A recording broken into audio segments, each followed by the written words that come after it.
Hey guys, welcome to episode 3 of DG Insider. So in today's episode, we're going to be talking with Kirk, our director of animation. But before we do so, I'd like to talk to you guys about some of the characters we've been introducing these past few days, and as promised, to show you a couple of their clips. So let's dive right in.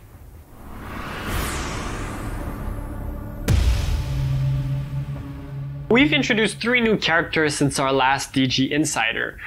We've introduced 1 new hunter and 2 scavengers. The first hunter, or huntress I should say, is the Stalker.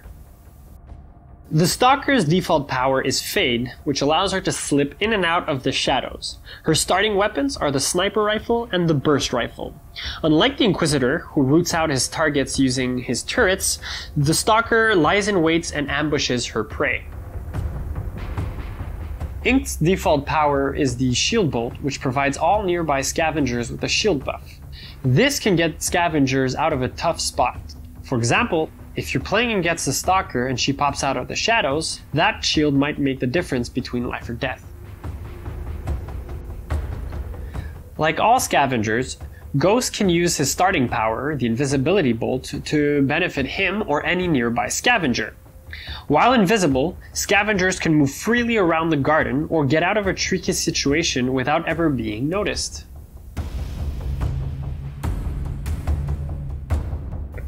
Hey Kirk, how's it going? Pretty good, Mike. How's it going with you, man? Not too bad, man. Thanks for asking. So, I want to know, how does your work give life to our unique characters? Well, you have to think of it this way. Each character has had their unique personality.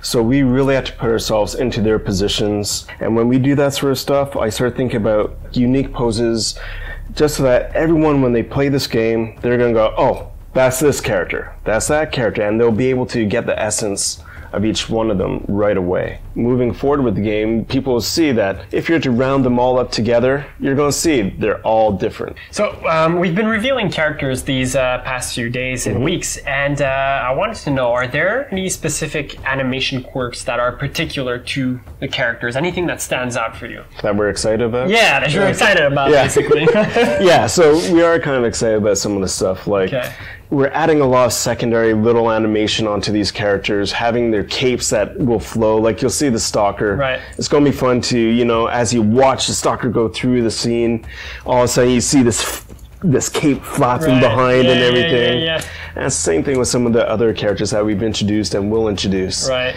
So how does animation influence gameplay, or vice versa?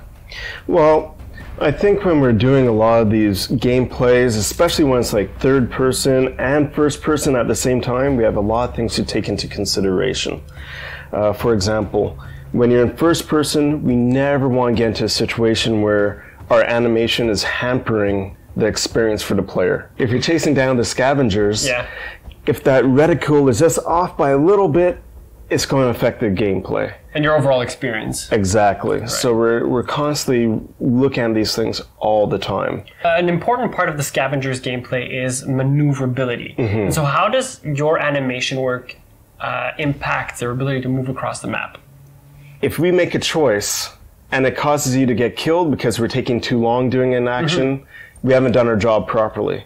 So when we talk about maneuverability, it's always about having that fluid motion that allows the player to go from one thing to the next in their parkour type style that will not affect them being shot in the back just because they're stopped for a moment. We're avoiding all animation locks, basically. Pretty much, you know, and we're looking at those, and when we do have it, it's a particular choice between us and the game design. All right. You're making a choice to do something that might cause you to slow down. You know, but in most cases, we're making sure that the player always feels like they're like an agile ninja. When they're running around the place, you know, they shouldn't feel slowed down. They shouldn't feel caught up on anything. It's a constant, smooth action. Well, that sums it up for this week's episode of DG Insider, so thank you for watching. Next week, we'll have some information and concrete details about the gameplay changes we've been doing, so stick around. Ciao, guys.